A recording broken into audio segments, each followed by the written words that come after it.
full-time MMA? MMA. Nothing Yeah. else? My life, man, yeah.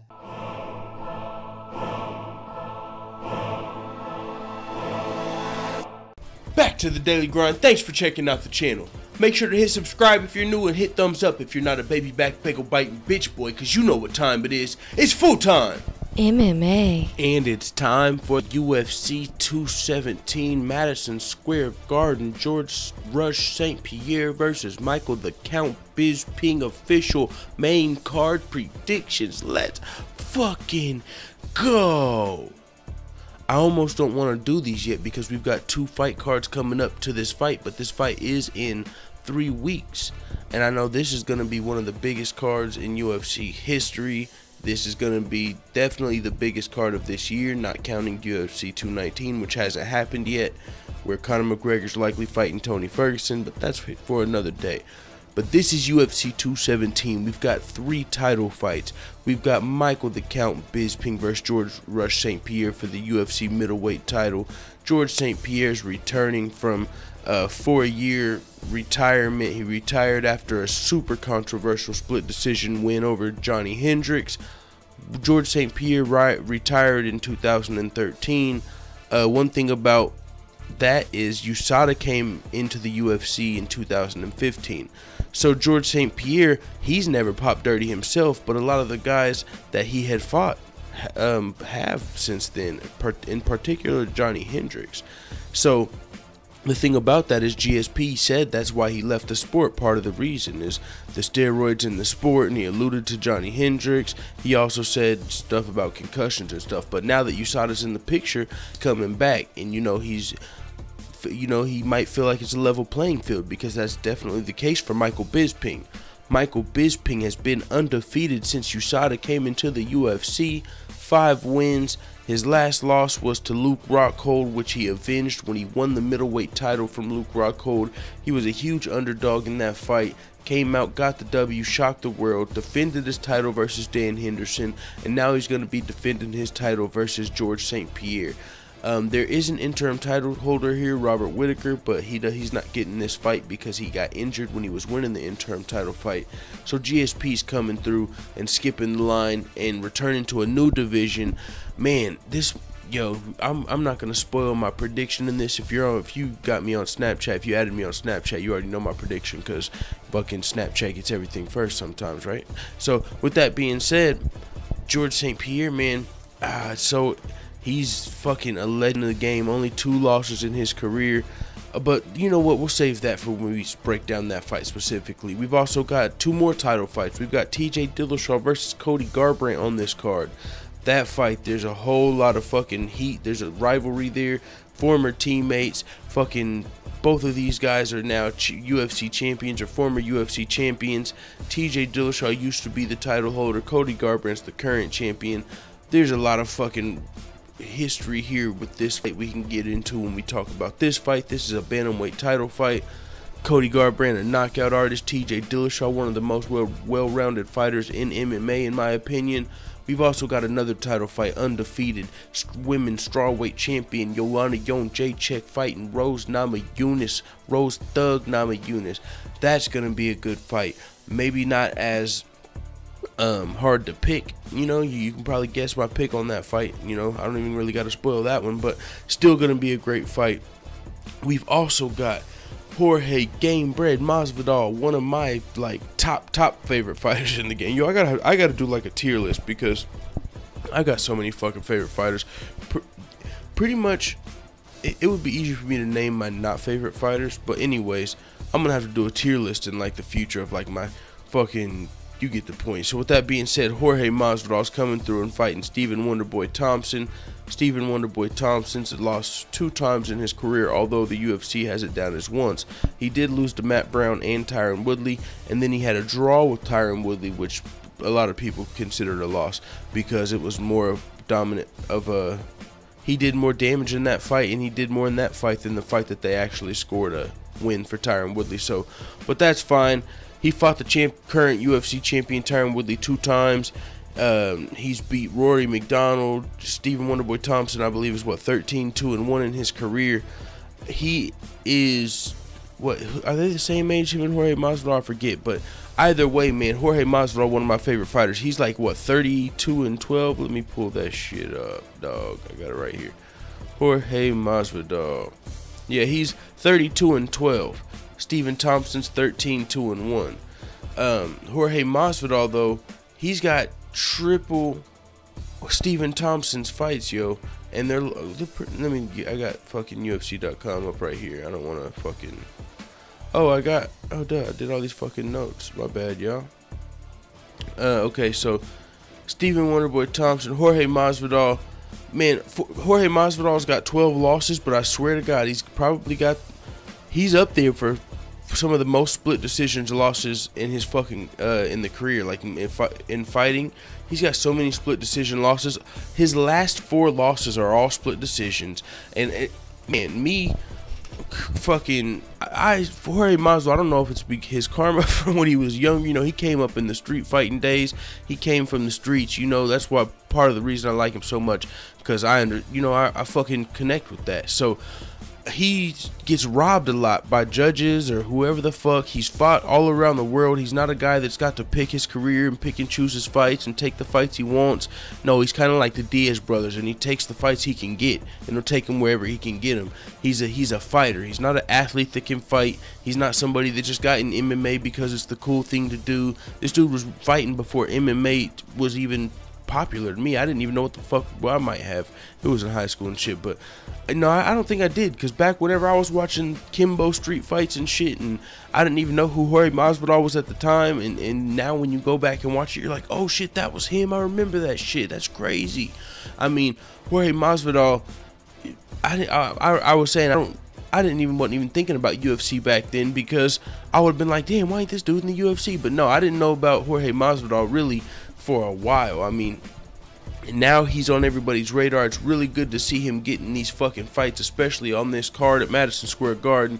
He fought Damian Maia in his last fight. It was a split decision loss. Now he's fighting Stephen Thompson. You would think that the advantage goes to Stephen Thompson in that fight. Oh, this isn't the prediction part. Okay, we'll save that for there. But you get the point, man. And this card is fucking stacked. We got one more fight on the main card, which we're going to break down first, and then we'll come back to Jorge Masvidal, Stephen Thompson. Johnny Hendricks versus Paulo Borrachinha. This is going to be an interesting fight. It is pretty dope, though. We got Johnny Hendricks and George St. Pierre on the same Madison Square Garden card. That's pretty cool. Paulo Borrachinha, man, he's undefeated in his career, so I guess we'll just start here with the breakdowns. This is the first fight we're going to predict and break down. So with that being said, Paulo Borrachinha, he's from Brazil, 10-0, undefeated in his professional career. He's fighting Johnny Big Rig Hendricks, who is 18-7. He's notable. He's one of the guys, you know, he's not famous for this, but that's one of the most infamous moments in George St. Pierre and Johnny Hendricks' career. He arguably beat George St. Pierre when George St. Pierre retired. Some people say he retired George St. Pierre. He beat George St. Pierre pretty bad, beat him up pretty bad in that fight. But since then, since USADA's came into the picture, Johnny Hendricks definitely hasn't been looking the same. He's actually been, and he's a habitual weight misser. So, I mean, Johnny Hendricks missed weight in his last fight versus Tim Boetsch. He also got knocked out in that fight, head kick followed by punches versus Tim Boetsch. Johnny Hendricks in his last, 5 fights? What is his record? I got it right here. In Johnny Hendricks' last fights, I believe he's like, 1-4. In his last 4 fights, he's 1-3 or something. I got that shit right here. Johnny Hendricks, he's 1-3 at middleweight. So he used to fight at welterweight when he fought GSP and all of that shit, but he's 1-3 since he's moved up to middleweight because he missed weight, you know, so many times. They're like, all right, it might be time to move up, but he's still missing weight at middleweight. So it's not like I don't think it's the weight issue. It might be a discipline issue because I believe he's 1-4. He's lost 4 of his last 5 fights, and he's missed weight in 3 of those fights. So he's missed weight in 3 of his last 5 fights, lost 4 of those last 5 fights. Johnny Hendricks is definitely not at a good point in his career. He's 34 years old, and he's fighting against a young savage who's 26 years old, Paulo Borrachinha. This dude's never been outside of the second round. He's finished all of his opponents in the first round outside of his last fight, which was versus Owe Bamboguze. I don't know how to say his fucking name, Bamboze, who only made it to the second round. So we've never even seen, Paulo's never had a decision. All 10 of his professional wins are knockouts, or he's got one submission. 9 of those are knockouts, one's a submission. But this will be the most experienced opponent, definitely, Paulo has fought. Johnny Hendricks. Now that's why this is a great matchup. He's fighting against a very he's fighting against a very experienced opponent in Johnny Hendricks, but he's also got the potential to still win this fight because, you know, he's got the youth on his side, and Johnny Hendricks isn't, you know, at the top of his career. Johnny Hendricks in his prime, I believe, tears Paulo up, but Johnny Hendricks isn't in his prime. So I'm going to pick Paulo to win this fight. If Johnny Hendricks wins, that'd be cool, but I mean, just with the weight cutting issues and everything that's been happening since, you know, I mean, what, George St. Pierre, he's even insinuated Johnny Hendricks since USADA hasn't looked the same. So with that being said, I mean, that's like the narrative of Johnny Hendricks. That's, you know, the word around town. So with that being said, hey, yo, I just had fucking deja vu. That's crazy as fuck. That's crazy. Wow. I fucking hate when that shit happens, dudes. Like, I don't know, man. That shit's crazy. Deja vu. So I'm picking Paulo Barachinha to beat Johnny Hendricks here. Really put himself on the map at Madison Square Garden. We'll see what happens, though. It's not a guarantee. Johnny Hendricks is a veteran. He is a former UFC welterweight champion. He definitely, I don't know where his mind is at, but if Johnny Hendricks' mind is in the game and we can get Johnny Hendricks, you know, in the game and ready to showing up to fight, on weight, disciplined Johnny Hendricks, he could definitely win this fight, but I don't know if that's what we're going to get. So with that being said, we're moving on to, man, this might be my favorite fight of the night aside from Cody TJ and Michael Bisping GSP. I mean, but no, I got to give it to Gamebred, dog. Gamebred's my fucking dude. This is my favorite fight of the night. I'll go ahead and say that. Jorge Masvidal versus Wonderboy Thompson, man. Wonderboy Thompson, the thing about him is, you know, he got a lot of slack in his last couple of fights versus Tyron Woodley, definitely in his last fight.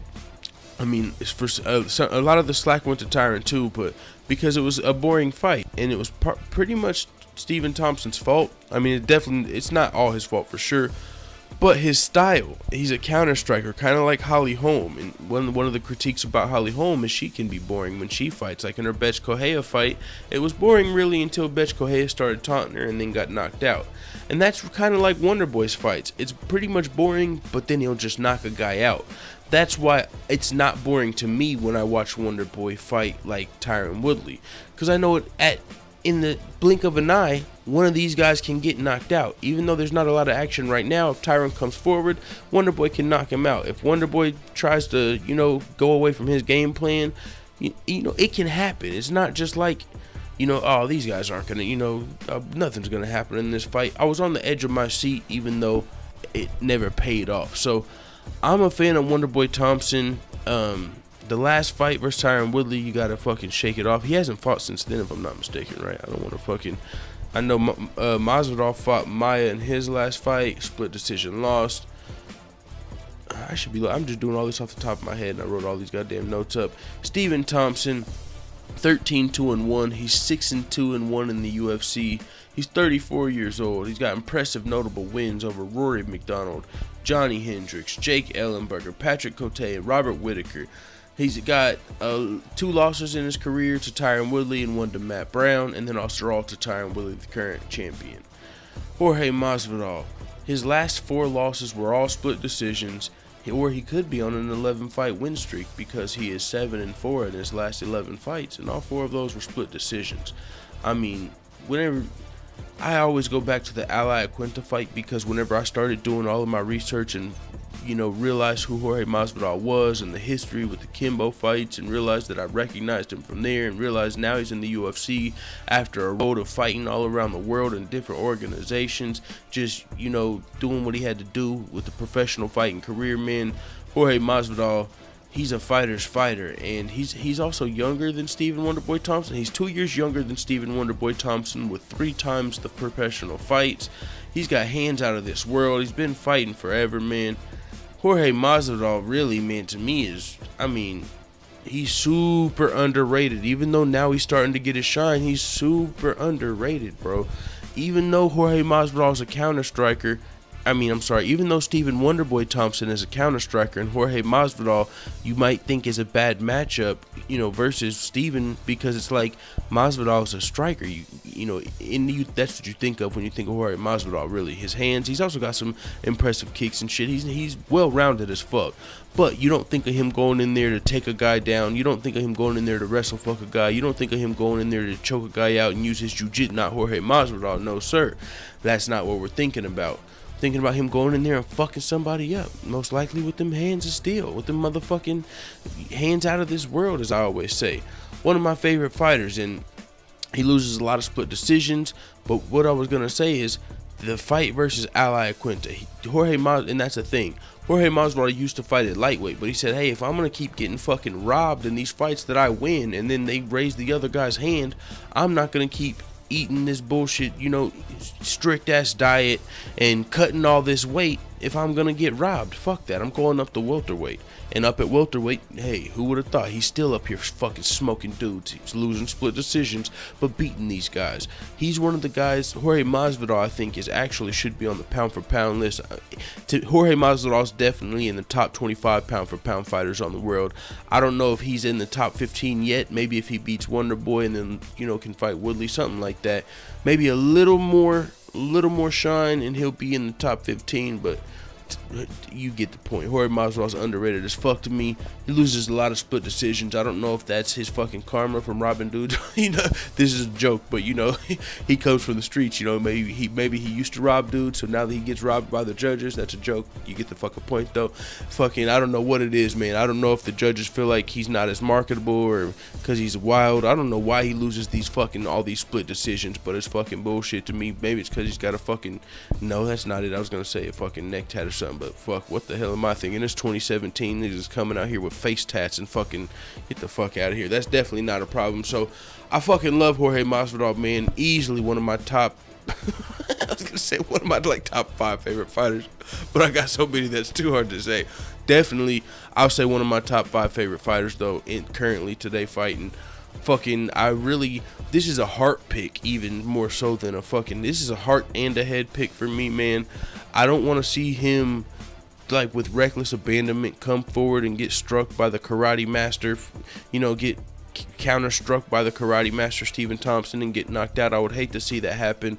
I do know it's a possibility in this fight, but I'm fucking going with Stephen Wonderboy.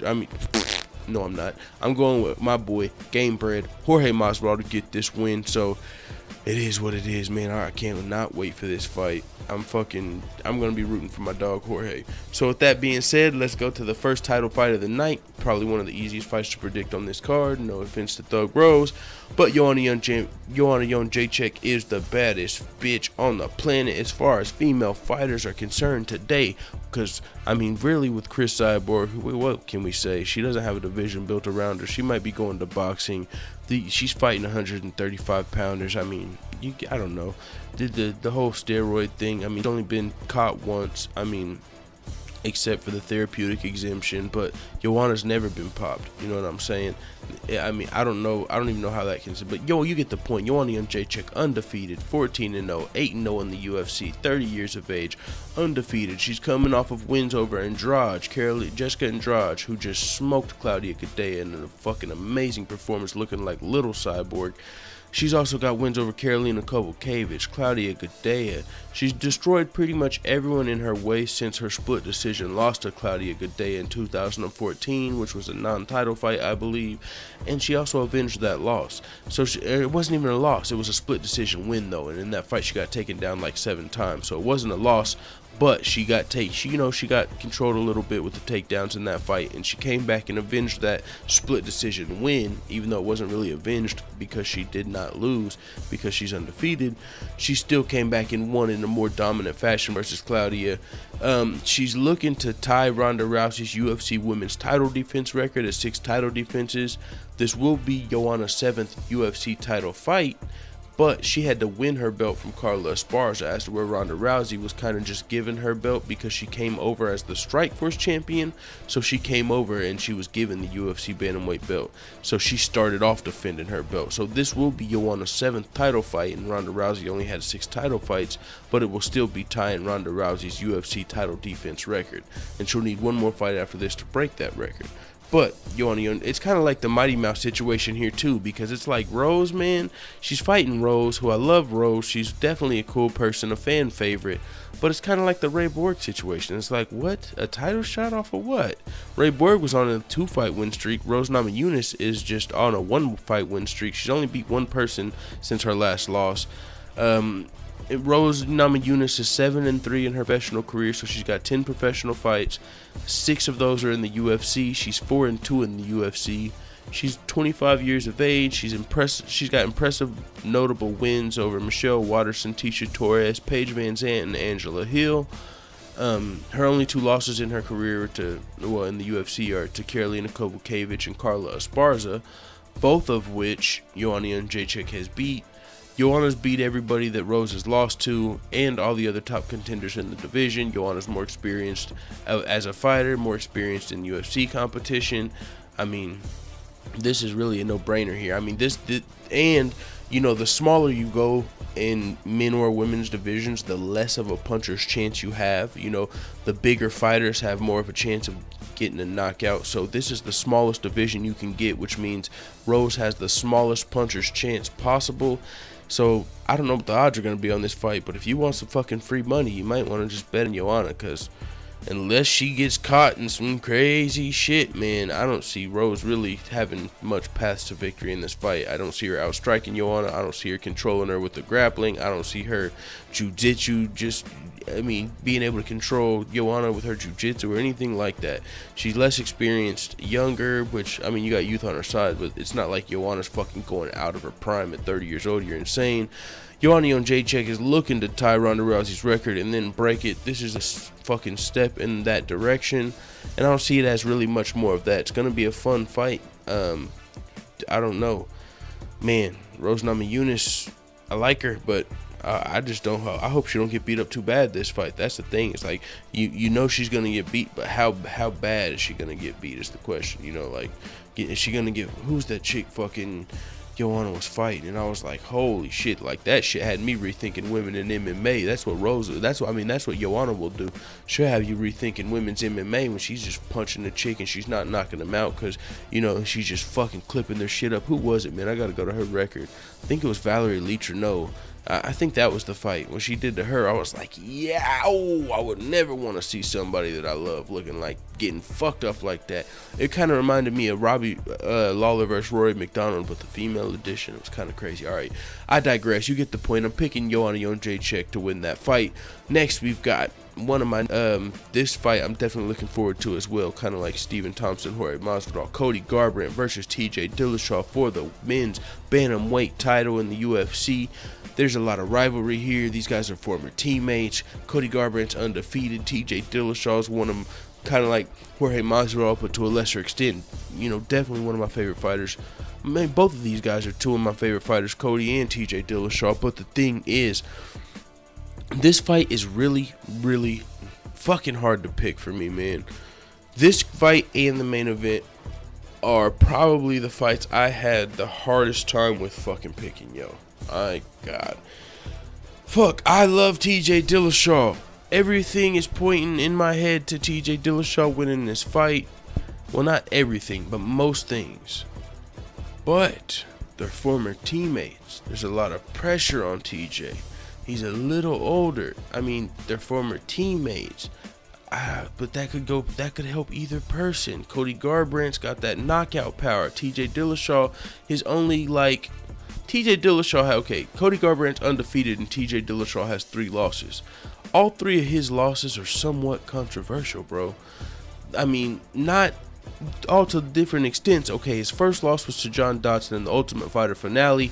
Even though he got dropped, hit by John Dodson and dropped, it was arguably an early stoppage. I mean, TJ might have been able to recover, but the ref called it off. So he did get, that was his only time he's ever been finished. A knockout loss to John Dodson, and it was arguably an early stoppage. His other 2 losses are both split decisions in his career, one to Dominic Cruz and one to Rafael Assunção, which he avenged that loss. It was Rafael Assunção, not Renan Barão, right? I'm pretty sure it was, yeah. So he avenged one of his other losses, and then the other one was both. So he's got 2 split decision losses and then 1 arguably early stoppage. So it's not like just because he has like all of his losses, man. It's not like he's ever got smoked. TJ Dillashaw's never really been smoked, except for you talk about John Dodson, which is really interesting, just because the fact Cody Garbrandt, definitely not just reminds me of John Dodson, like just overall, but think about it. Like as what I'm saying, he's a 135 pounder with knockout power. That's what happened to TJ Dillashaw the only time he's ever been finished. They're former teammates. They might know some of TJ's secrets. Excuse me, but the thing is, TJ Dillashaw's been moving camp to camp to camp like a prostitute on the corner, Cody Garbrandt said. Damn, I got the hiccups and shit, excuse me. But that's what he said at the press conference.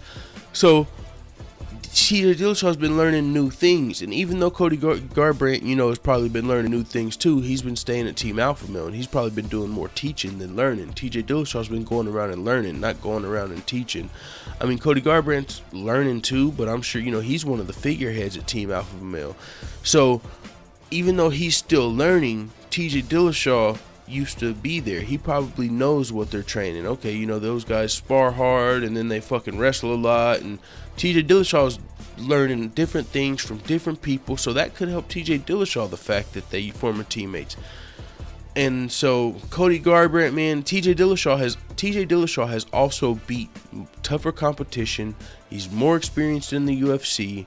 Alright, now let me go over my notes before we go any farther, because I could talk about this fight for a long time, but just to make sure I don't fucking repeat myself too much, I'm going to go over the notes that I wrote down for this fight. Cody Garbrandt, he's 11-0, 6-0 in the UFC, 26 years old. He's knocked out Augusto Mendez and then Thomas Almeida and then Takeya Mitsugaki to skip the top 5 in the division and get a title fight versus Dominic Cruz. There was a rivalry there. Dominic Cruz versus Team Alpha Male. Cody Garbrandt's from Team Alpha Male. That helped propel him on top of his knockout spree to skip the top 5 and get a title shot. That's another part of the reason that I'm leaning toward TJ Dillashaw here, because Cody Garbrandt got to skip the top 5, so he's fought less experienced people, less top contenders, and he's more of a knockout artist. So I don't know if he's as well rounded, even though I know he's got good wrestling, Team Alpha Male, he's got good boxing, and I'm sure he's got decent jiu-jitsu as well. I just feel like TJ Dillashaw has proven himself more, and that could be because he's a little older and had more experience. So this fight, it's really, really, really hard for me to fucking pick this fight, yo. Dana White came out and said he believes Cody Garbrandt can be the next Conor McGregor, the next big star, the next crossover star. If Cody Garbrandt wins this fight, then I think there's no question that he will be. Because if Cody Garbrandt can beat TJ Dillashaw, I don't see anybody stopping him. Literally, TJ Dillashaw is the only person that I can see. Maybe Jimmy Rivera, he's coming up in the ranks. I mean, but if Cody Garbrandt wins this, he can either move on to fight Demetrius Johnson at 125, he can rematch Dominic Cruz, or fight the winner of Dominic Cruz, Jimmy Rivera. TJ Dillashaw, same with him. If he wins the title from Cody, he can fight Dominic Cruz, rematch Dominic Cruz, or fight Jimmy Rivera, or move down and fight TJ. Both of these guys have said they can make 125 pounds to challenge Demetrius Johnson and possibly fight the GOAT. You know what I'm saying? So the winner of this fight, either way, has great things coming in their future. My question, I'm a little curious why Cody Garbrandt is more marketable than TJ Dillashaw. I don't know. The only reason I can see is the tattoos. When you go to, potential of trash talk, I think TJ Dillashaw's probably got the, to me, yeah, he's got the better trash talk. He keeps it 100 when he talks. It's funny because Cody Garbrandt always says 100, but TJ Dillashaw's the guy that really keeps it 100. When you listen to him before fights, after fights, he's keeping it real. Hey, I think I'm going to beat him because of this. I don't think there is the fucking knockout clip. If there is, release it. He's just always being real, always being himself. I really like fucking TJ Dillashaw, the person, as well as him as a fighter. I don't know what it is.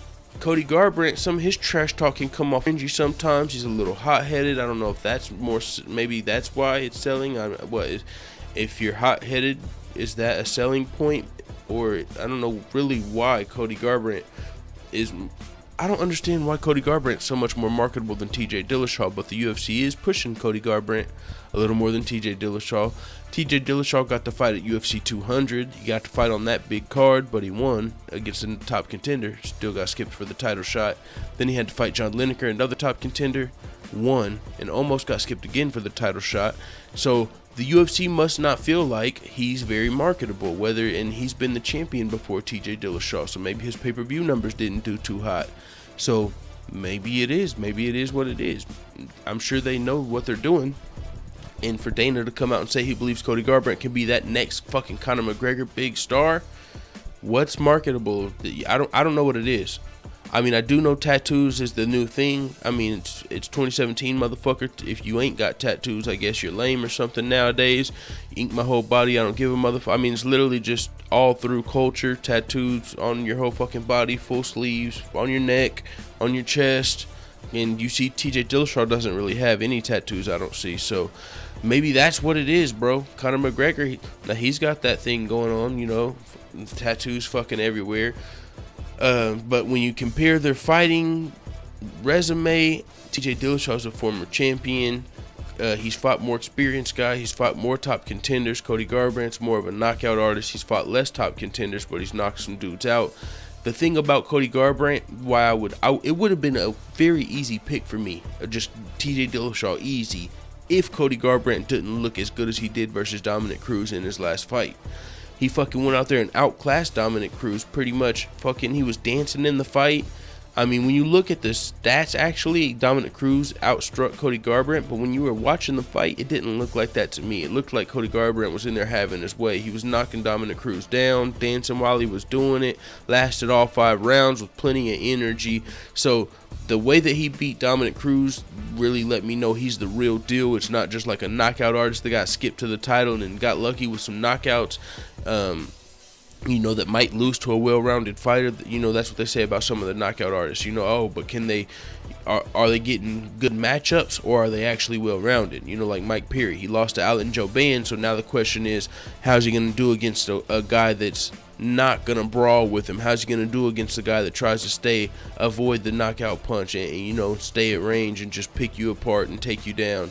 We don't have to worry. Cody Garbrandt's got the defensive wrestling. He's got the wrestling skills. He's got the cardio, he's got the stamina, and just what he did in the Dominic Cruz fight really, you know, made a worthy champion. It showed you that he deserves to be the champion.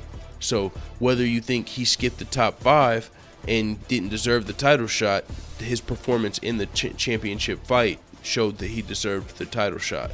So now that we know he is a deserving champion, he's fighting a guy that's a deserving #1 contender. He's a former champion. He's more well-rounded. Former teammates. There's so much that goes into this fight, man.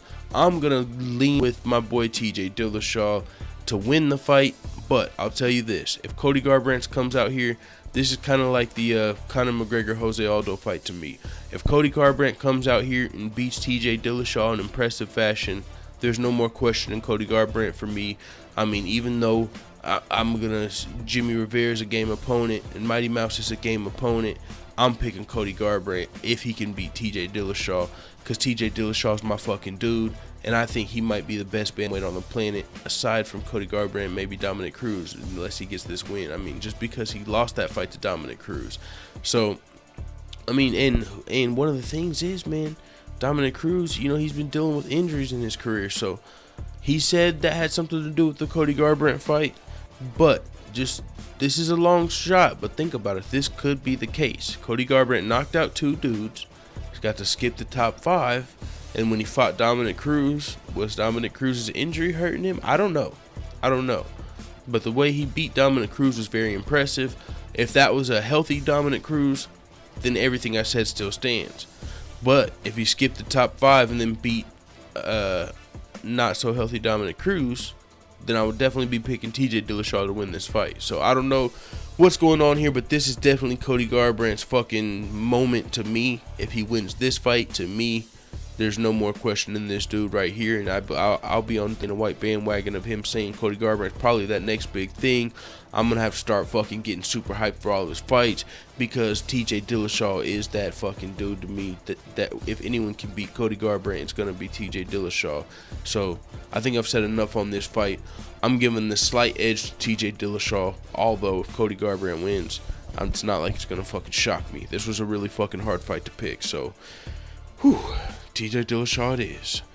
With that being said, let's go to fucking main event, middleweight title fight, Michael Bisping versus George St. Pierre. We talked about this a little in the beginning of the fucking episode. I wanted to say it has been going on for a long time. In the beginning of the fucking video, we talked about Michael Bisping versus George St. Pierre a little bit, so I'm just going to go over my notes, and if anything else sticks out, we'll talk about that afterwards. So, Michael Bisping, the champion, current middleweight champion, he's 31-7. In his career, overall MMA career, so he's got almost 40 fights. He's almost got 30 of those fights in the UFC, been with the UFC for a long fucking time. He's got 20 wins in the UFC, 7 losses in the UFC. He's 38 years of age, but he's on a 5-fight winning streak since losing to Luke Rockhold in 2014. One of those wins was avenging that loss to Luke Rockhold. He's also undefeated since USADA came into the UFC, which is very fucking notable. So he's got also impressive notable wins over Dan Henderson, Luke Rockhold, Anderson Silva, Talis Latis, and CB Dollaway. That's his 5-fight winning streak. He's got also notable wins before that over Kung Lee, Alan Belcher, Mayhem Miller, Jorge Rivera. 3 of his 7 losses in his entire career are to Chael Sonnen, Wanderlei Silva, and Vitor Belfort, and they're not known as really the cleanest fighters on the planet. So, I mean, if you take away that's not what you do. But before USADA, because Michael Bisping is a guy who's always been very outspoken about steroids and against steroids, so it's safe to assume he's clean. He's never been tested positive, and he's always spoken out against steroids. So if you just take away the guys that he's lost to that have had issues with performance-enhancing drugs or USADA, he's only lost 4 of those fights to people that have never had issues with steroids. So he could be, what, 34-4? I mean, I'm just saying, Michael Bisping's very underrated. If he wins this fight versus George St. Pierre, he would also be the only fighter on the planet to fucking beat George St. Pierre and Anderson Silva. He would be on a fucking 6-fight winning streak since USADA came into the picture, with wins over Anderson Silva, George St. Pierre, and Luke Rockhold, and Dan Henderson. Motherfuck, dude. Michael Bisping is number 15 on the UFC's pound for pound list right now. And whenever I did my fucking remix on the pound for pound list, I kind of had him in the same place. Even though in my head I know he kind of should be higher. Maybe it's just because he's 30 years old. That's where he is today. But Michael Bisping could easily, he's so underrated. So fucking underrated. He could be one of the best fighters on the planet. He's been spouting on about how he was 15-0 at light heavyweight. Now he's the champion at middleweight. Could be the first fighter to ever beat Anderson Silva and George St. Pierre. And he doesn't never get talked about in the greatest fighter of all time or the pound for pound top 5 discussion list. That's almost bullshit, man. I don't know. It's crazy. It's crazy to really kind of think about, because you don't ever really think about it. But Michael Bisping should be talked more about in the GOAT conversations and the P for P conversations. Because I'll repeat this one last time. He was 15-0 at light heavyweight. He became the champion at middleweight. He's undefeated since USADA came into the picture. He can become the first fighter to ever have a win over Anderson Silva and George St. Pierre. People talk about that fucking Anderson Silva win. Oh, he got knocked out by Silva. Well, the fight didn't get called off, and after he got supposedly knocked out, he came back and won rounds 4 or 5, or 4 and 5. He outstruck Silva and did his fucking thing that he needed to do to get that win. So, same with the people who say, oh, he's defending his title versus not the top 5. He's fighting George St. Pierre and Dan Henderson. Oh, fucking well, dog. He got the title this late in his career. What do you want him to come out and have to fight fucking all the... Michael Bisping, he could have not got the title.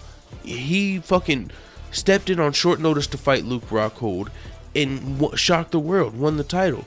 But if he wouldn't have won the title right there, he would have went, his career would have low-key got swept. He would have probably still been a Hall of Famer, but he wouldn't have ever had a title. We wouldn't even be thinking about him in the GOAT or the P4P discussion. I mean, he might have retired by now. I mean, I don't know if he would have, but if he would have lost twice or something, maybe. But now he's got this fucking literally fairy tale ending to his career. The spotlight is on him, and now people like me and all the other fucking people that are paying attention to the fucking, how, you know, the UFC is so huge right now. I mean, as far as compared to where it used to be when Michael Bisping was, I mean, because he's always been a trash talker, so that's why he's kind of been on everyone's radar, but nobody's ever considered him one of the best fighters on the planet. And just with everything that I've said and his resume, you get the fucking point, dog. Michael Bisping is underrated as fuck. Even though he's got a lot of attention, he's still underrated. People, I don't know. You tell me if I'm fucking crazy. I feel like I've said it enough. So now let's move on to my motherfucking George St. Pierre notes, because George St. Pierre hasn't fought in 4 years. While Michael Bisping's been trucking on and going undefeated, George St. Pierre has been retired. And his last fight in the UFC was a pretty controversial fight versus Johnny Hendricks. When you ask anybody, I mean, 90% of the people that don't live in Canada will say George St. Pierre lost that fight. But George St. Pierre got the W, and then he retired. He alluded to, you know, steroids, you know, maybe played a part into that factor, because Johnny Hendricks hasn't looked the same since then.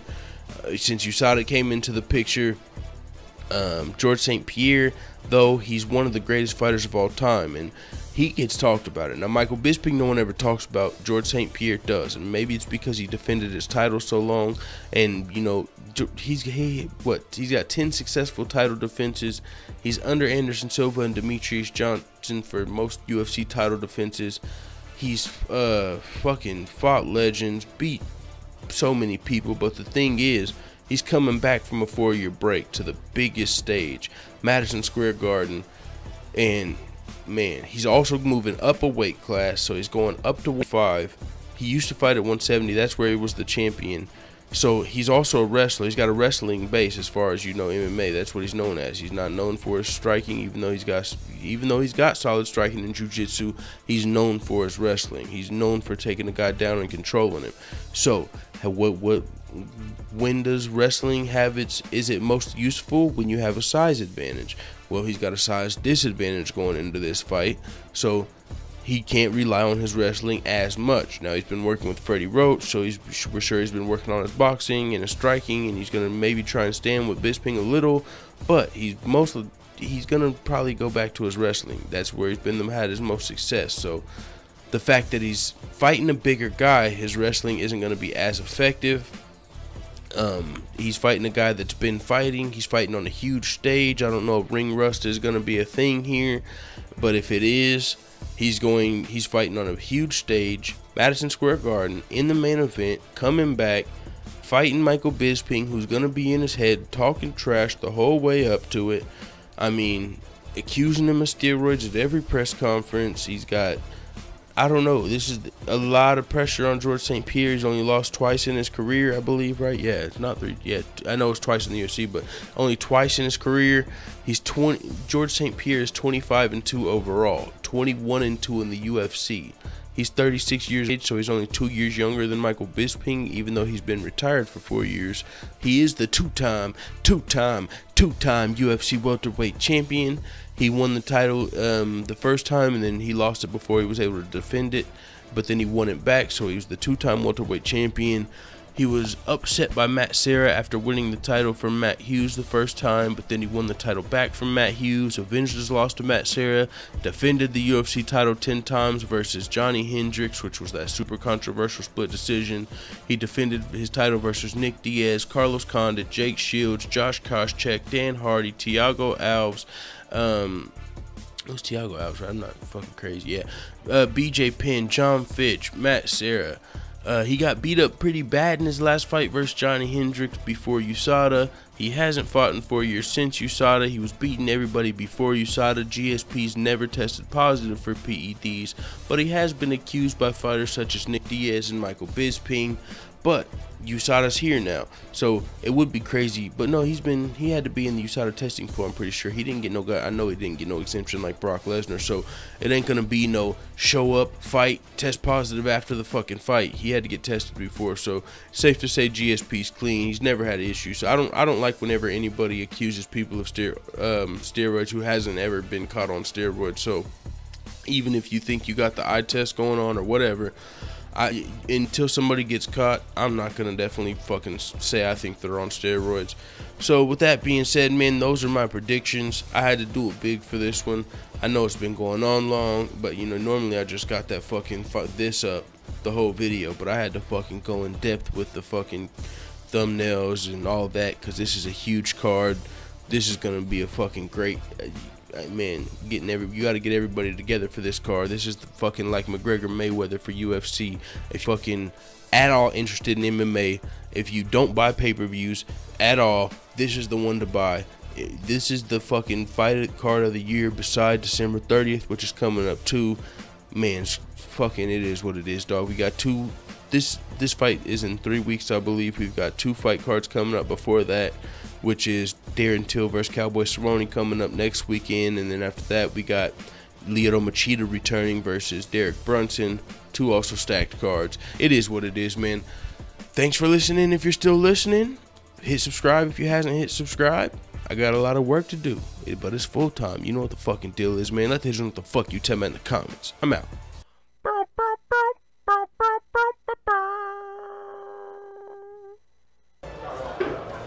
Bye, Felicia.